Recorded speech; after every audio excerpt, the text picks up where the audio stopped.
What's happening around the world and what's happening here at home? A very good evening to and welcome to Primetime News. I'm Sandro Ferdinando. Let's take a look at your headlines for tonight.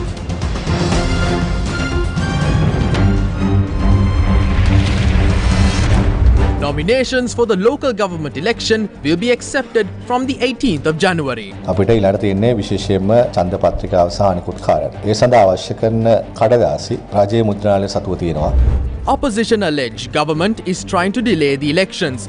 SLPP says no intention to delay polls. අපි පළාත් පාලන ඡන්දේ කල් දාන්න කිසිවිටකත් ලෑස්ති නැහැ. පහුගිය දවස්වල මේ අධිකරණයට ගියා එක පාර්ශවයක් එක මහත්තයෙක් හමුදාවේ විශ්‍රාමික කර්නල්වරයෙක් තුමා ගෝඨාභය මහත්තයාගේ අනුරාධපුර ඡන්ද ව්‍යාපාරයේ හිටපු ඉතාම කුළුපගු මිතුරෙක්. Bus fares on the Southern Expressway reduced. Imported eggs to be sold for 40 rupees. Senior DIG Nilantha Jayawardena moved to police administration. More top ranks transferred. Court orders the guarantors for Kanjipani Imran to appear in court. Magistrates inquire on Dinesh Shafter's death closed to the media as per relatives' request. Will elections be held before the 10th of March 2023? 66 days more. First up in news here at home, Sri Lanka's Election Commission officially announced that nominations for the local government election 2023 will be accepted from 18 January to 12 noon on the 21st of January. Commissioner General of Elections Saman Sri Ratnayaka said that candidates can place their bonds until the 12 noon on the 20th of January 2023. The National Election Commission called for nominations of 340 out of 341 local government institutions. Nominations were not called for the LPT Pradeshya Sabha as the tenure for that local government body is yet to expire. According to the National Election Commission, the notice calling for nominations will be on display at the respective local government institutions. The notice calling for nominations were printed and sent to all district returning officers. The necessary documentation to complete the nomination process was also printed. Next up is the printing of ballot papers and other related matters. The government printer is in possession of the necessary paper material. They would take the responsibility and there would be no issue. Usually all printing matters are handled by the government printer and we have never had any issues with them so far. The election will take place as per the local government areas demarcated by the Delimitation Committee as per the Local Authorities Election Amendment Act number 16 of 2017. සීමානින commission සභාවෙන් gazette කරන ලද කොට්ටාශ සහ ඒ පළාත් පාලන ආයතන සම්බන්ධයෙන් තමයි. අහිංදමර වීර අමාත්‍යවරයා ප්‍රකාශ කළා තියෙනවා මේ ඡන්දේ තියන්න ඕනේ නැහැ. මේ ඒ සල්ලි වලින් මේ මිනිස්සුන්ට අඩුවට හාල් දෙන්න පුළුවන්. ඒ සල්ලි පුළුවන් නම් මේ අමාත්‍යාංශයට බැර කරන්න කියලා මේ ඡන්දේ තියන්න නැතුව කියලා. ගරු පාර්ලිමේන්තුව තමයි. The parliament has set aside 10 billion rupees for the election. We cannot move the funds elsewhere. That should be decided by the parliament. කියවන්නේ ඒක පාර්ලිමේන්තුව තමයි තීරණය කරගන්න ඕනේ ඒක කොහෙටද කියන එක. දැන් දැන්ට එක්ස්පෙරිමන්ට් කරනවට වඩා මොඩල් වැඩි වෙන්න පුළුවන්. වැඩි වෙන්නත් පුළුවන්. බොහෝයට That is possible. We are trying to keep the expenditure at a low. We believe it would not go beyond the estimated cost as everyone is aware the country is in an economic crisis. කාර්ය කරන්නේ රටේ ආර්ථික අර්බුදයක් තියෙන වෙලාවක්. The United National Party on Tuesday said that conducting an election at this time would lead the country to a great disaster. Tourism is raising its head slowly. If the expectation is to call for an election to pay the salaries of another 8,000 members, that would lead to a slowdown in tourism. Calling for an election at this time would be detrimental to the country. Several local newspapers, quoting a senior advisor to the finance minister, reported that conducting an election at this time would lead to a situation where the government would be short of funds to purchase the upcoming Maha season harvest. The newspapers had reported that if the government fails to purchase paddy, it would lead to a collapse in the local rice market. The Sri Lankan government aims to purchase 3 million metric tons of paddy from the Maha season, and the senior advisor to the Finance Ministry had noted that it would cost 2,000 million rupees. The senior advisor was quoted by the newspapers as saying that if the funds are used for an election, the government will not be able to purchase paddy. However, the All Ceylon Farmers Federation expressed the following on the matter. Did the government purchase paddy during the last season? No, they did not. Was there an election at the time? No, there was not. Now they claim that if an election takes place, they would not be able to purchase the paddy. Do not mislead us with fairy tales. Farmers cultivate for 3 seasons and not a red cent was given to them. There was no election even at that time. Minister Mahinda Amaravira admits that 60,000 million rupees was spent on a failed fertilizer project. They did not benefit anyone. Whose money did they waste? They imported nano fertilizer from India for 7,841 million rupees, and then there was the contaminated fertilizer from China that cost $6.9 million US. You had the money at that time. Stop misleading us and go for an election. They are aware that their mistake will mislead the farmers. Retired Sri Lanka Army Colonel WMR Vijay Sundara had filed an application with the Supreme Court questioning how would an election that is to be held at a cost of 10 billion rupees at a time when the country's revenue had dropped drastically benefit the country and the people. He filed the petition seeking a writ order invalidating the preparations that are being made for the local government election. However, the National Election Commission said that all election-related activities will go ahead until a ruling is delivered by the court. Whenever an election is called for, cases are filed with the court regarding the election and even nominations. We will have to function based on a court order. Until such orders are received, the Election Commission will continue with its activities.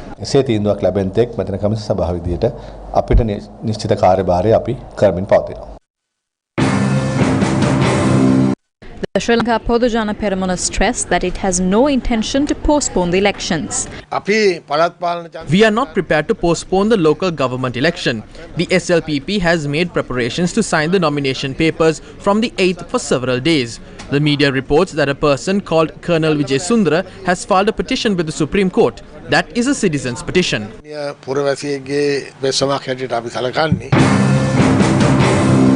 However, the SJB claims that SLPP is planning on delaying the election. A retired military officer has gone to courts against the election, stating that the country has no money. Though he filed the petition independently, he is a very close business friend attached to Gotabaya Rajapaksa's election campaign in Anuradhapura. He has been deployed by the SLPP to delay the poll. They are trying to portray themselves as independent via the court.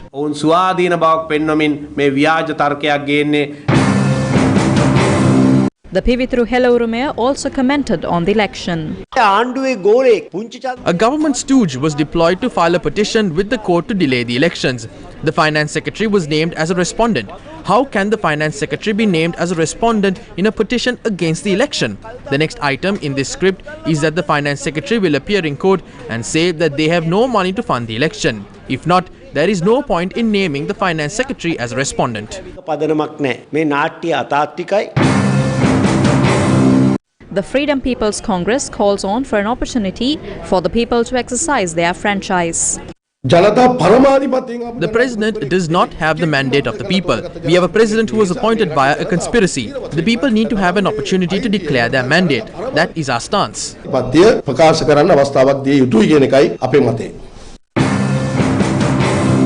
The lawyers of National People's Power expressed the following. This is a president who has no mandate, and the parliament too has no mandate. We have several local government bodies with no mandate. There is a constitutional requirement to call for a mandate. That is a fundamental right of the people. Can anyone undermine that right, claiming that the country's economy is not favorable? Why is the election being postponed? There are two reasons. The first reason is that Ranil Wickremesinghe has a party called the United National Party, but they are only a board. It has no members to be put forward as candidates and there is no voter base. As for the port tour, it is just a torso with Ranil Wickremesinghe's head. So the SLPP does not want to take part in an election and let the people know the status of their 2/3 of power or the 6.9 million votes they received earlier. The United National Party said that President Ranil Wickremesinghe has officially informed the party he will not be involved in any election-related activity for local government institutions, namely the municipal councils, urban councils and Pradeshia Sabhas. A statement from the UNP notes that the President officially communicated his position yesterday. According to the UNP, the President had noted that he was given a mandate not to engage in elections but to uplift the country within 2 years. The President made these comments when he met with the senior leadership of the United National Party in Colombo on Tuesday. In addition, the President had stressed that he would not be involved in any activity related to the local government election. Be held before the 10th of March 2023. 66 days more. Sri Lanka's Trade Minister Nalin Fernando said that eggs will be imported to the country next week. The announcement comes in a backdrop where several ruling party factions claim there is no money to go for an election. The minister said an imported egg will be sold for a price between 40 to 42 rupees. A meeting took place on Wednesday evening at the Trade Ministry on importing eggs. The size of eggs, quarantine certificates, prices and related matters were discussed at this meeting. The State Minister said the eggs will be imported via the Sri Lanka State Trading General Corporation. He said that 20% of the domestic requirement will be imported and the ministry is in possession of the necessary funds for the imports. Bus fares on all buses operating on the Southern Expressway will be reduced by 10% with effect from midnight on Wednesday. Minister of Transport Bandula Gunawardena said the government has given the opportunity to reduce the bus fare by reducing the license fee. The fee of 3.3 million rupees was reduced to 1.29 million rupees to maintain the previous fares. The National Transport Commission has slashed the annual fee from a bus by 2 million rupees. In order to award this benefit to the passengers, we have decided to reduce the bus fares on expressways by 10% with effect from midnight. However, bus unions say if the levy on diesel is lifted, the fares imposed on all other buses can be reduced. Reducing the bus fares is a good move.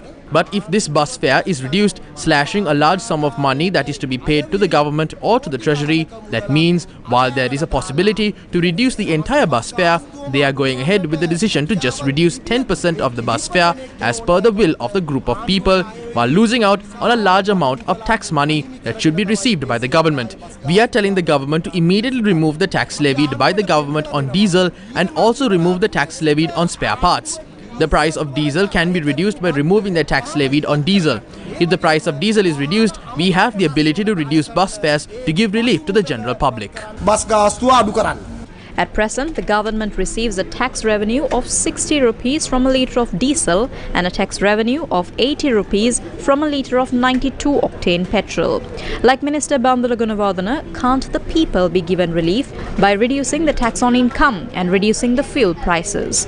Do you recall how the then government reduced taxes as soon as it came to power in 2019? Due to the tax cuts, the government lost out on more than 500 billion rupees in the 2019 to 2020 financial year, while a few close associates of the government benefited from these tax cuts.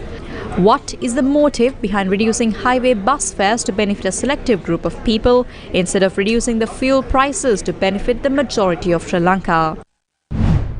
While the government is planning on reducing the fee imposed on buses operating on the Southern Expressway, the Cabinet of Ministers continues to discuss the proposed electricity tariff hike. The public continue to protest against this move. The All Ceylon Unemployed Association, in a letter to the Public Utilities Commission of Sri Lanka, requested for an intervention to stop any attempt to increase tariffs as well as the ongoing power cuts. We discussed the electricity tariff hike. power outages and the injustice caused to the employed and small-time businesses. We elaborated on these matters. The PUCSL said they would work towards stopping that. The Electricity Users Association and the National Committee for Energy Conservation continued their campaign to collect 6.9 million signatures against the proposed electricity tariff hike. Wednesday's program took place in Giriulla. We are signing this petition against Minister Kanchana, the Ministry Secretary and the General Manager. We urge the President to remove them from their posts. There is strong objection from the public regarding the proposed electricity tariff hike. At the same time, the Ceylon Electricity Board employees of Western Province North signed a petition demanding the unjust tax amendment be withdrawn by the government immediately. Over 1,000 engineers are employed with the CEB. However, more than 100 of them have already resigned and gone overseas. The Norachole power plant is the main power plant for the country. More than 20 engineers who trained for 4 to 5 years at this power plant have resigned. The new tax policy is forcing the engineers to leave the country. We urge the government to impose a tax that the professionals can afford to pay. Professionals and service providers at the Galle office of the CEB also signed a petition. Lecturers at the University of Ruhuna also signed a petition against an unjust tax policy.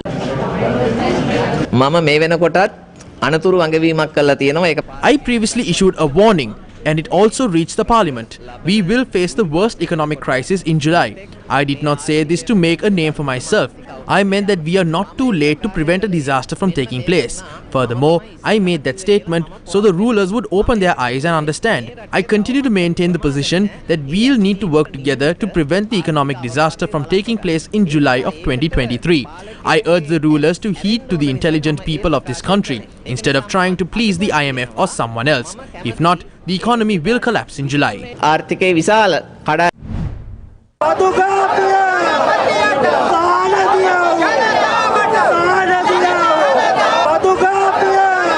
The People's Struggle Movement protested opposite the Colombo Fort railway station against the state-sponsored suppression and the unbearable cost of living.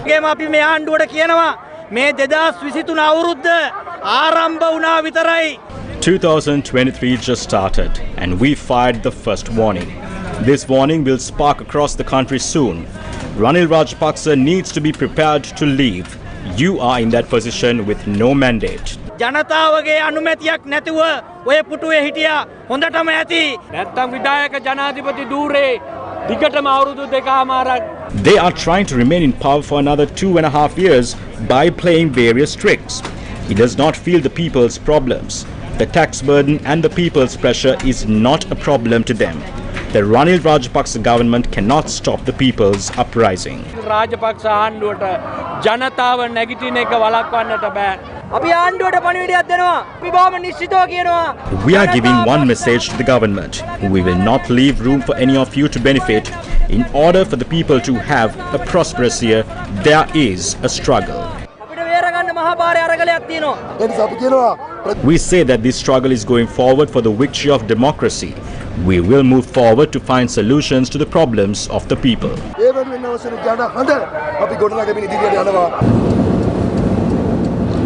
Delegation headed by Assistant Secretary General of the UN, Kanni Wignaraja, called on President Ranil Wickremesinghe today. The Assistant Secretary General of the United Nations, Ms. Kanni Wignaraja, who is currently in Sri Lanka, appreciated the efforts taken by President Ranil Wickremesinghe and his government in resolving the economic crisis in the country. Wignaraja reiterated the UN's financial and technical support for Sri Lanka during this recovery period. More news coming your way after this commercial break. Stay tuned. First time on Sri Lankan television. Mega hit movie.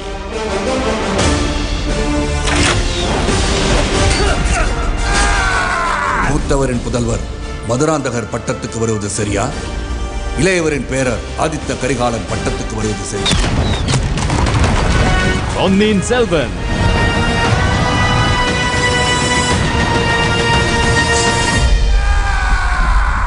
Coming Sunday night at 9 p.m. on Shakti TV. and at 10:30 p.m. on Sirasa TV. Mahanayaka Theras of the Malwatu and Askiri chapters of the Siam sect and the Diyavadan Nilame of the Temple of the Sacred Tooth Relic in Kandy have addressed a joint letter to the President. They request President Ranil Wickremesinghe to fulfill the duty of protecting and nurturing Buddhism as enshrined in the Constitution.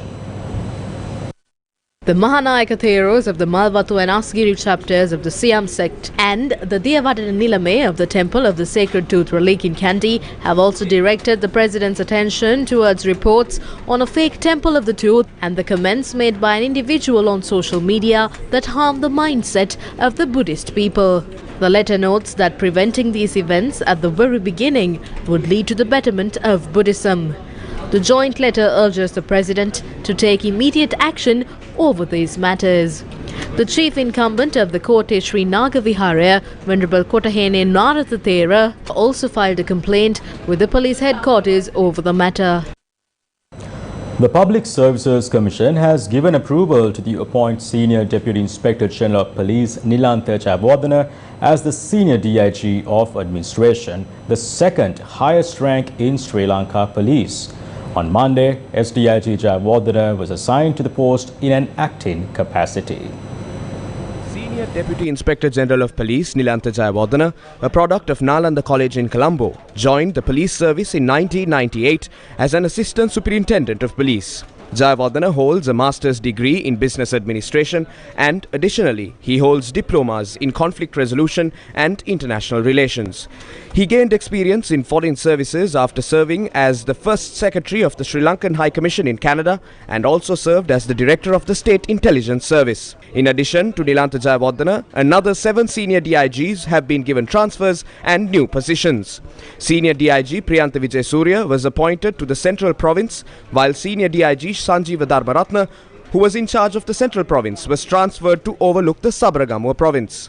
Senior DIG Sanjeeva Madhavatta, who was in charge of Sri Lanka Police Academy, has been appointed to the position of Senior Deputy Inspector General of Auxiliary Services, the position that was held by Nilantha Jayawardena. Senior DIG Kitsiri Jayalath, who was in charge of the North Central Province, was appointed to the Western Province, while Senior DIG Rajita Sri Daminda, who was previously in charge of the Western Province, was transferred to the North Central Province. Acting Senior DIG Mahinda Gunaratna, previously in charge of the Sabaragamuwa Province, has been transferred to cover the Northern Province. Moreover, 5 DIGs have been given transfers and new appointments. Deputy Inspector General of Police Upali Priyantha Jayasinghe, who was in charge of the Narcotics Division, has been transferred to Nuwara, while Acting Deputy Inspector General of Police of the Crimes Division P. Liyanage was appointed to the Narcotics Department. DIG Nuwan Vedasinghe has been appointed from Gaul to Uva, and DP Chandrasiri, who was in charge of the Children and Women's Bureau, was appointed as the Executive Director of the National Police Training Institute. The acting DIG for the Ratnapura Range, J.S. Veerasekara, was appointed to the Children and Women's Bureau. In addition, 6 senior superintendents of police were appointed to perform the duties of DIGs. The Police Media Spokesperson's office announced that 17 more senior superintendents of police and 6 acting senior superintendents of police have been transferred.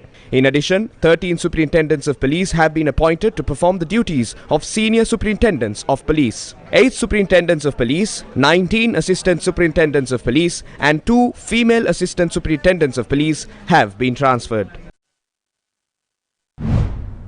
Senior DIG in charge of the Western Province, Deshabandhu Tennakon, distributed educational equipment to the students of the Sapugaskanda Visakha Balika Vidyalaya. He elaborated the steps taken by the police to prevent children from falling prey to drugs. When talking about drugs, it's not really the mainstream drugs, but the ones mixed with areca nut and tobacco that are commonly used by school children. So we have instructed the police to refrain from checking the bags of school children. It is indeed an inappropriate act. The police does not have to do that. It was not done in our province either. It is the role of the school that needs to be done by the teachers and the prefects. However, the shops in the area around the school, the mobile vendors in the vicinity, vehicles transporting school children will be inspected thoroughly. We will not leave room for any drugs or intoxicating substance to be sold in the vicinity of schools during this year.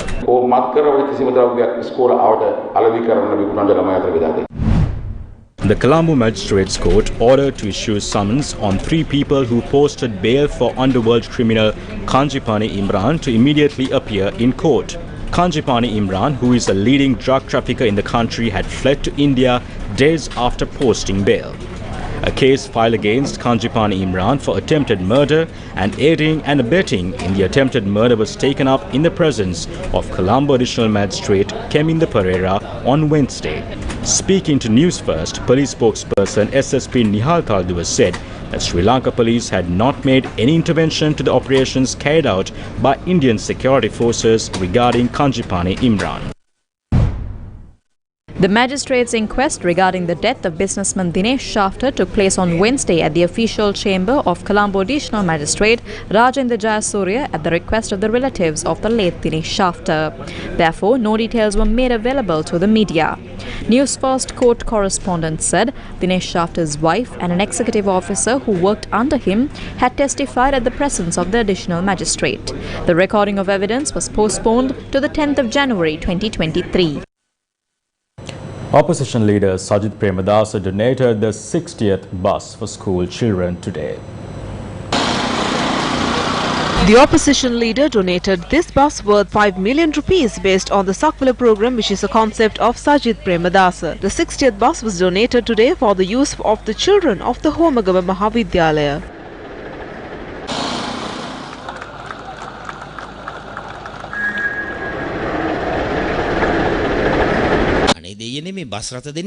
These buses are not given to get votes. We are donating buses, supporting hospitals and engage in the Sakvala program because we do our social duty and social responsibility. If we speak of ourselves as great politicians, then talking is not enough. We must walk the talk. In 2019, the country needed a hero. Yes.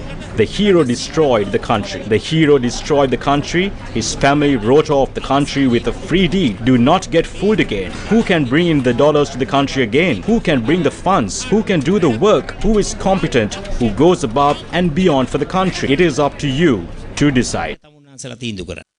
Litrogas Lanka Limited has decided to reduce the prices of domestic LP gas from tomorrow. Litro chairman Mudita Piri stated that the price of a domestic LP gas cylinder weighing 12.5 kilograms is expected to be slashed by an amounting ranging between ₹200 and ₹300. Accordingly, the exact figures will be announced tomorrow. And with that, wrap up news for tonight. Thank you very much for joining us. Do take care and good night.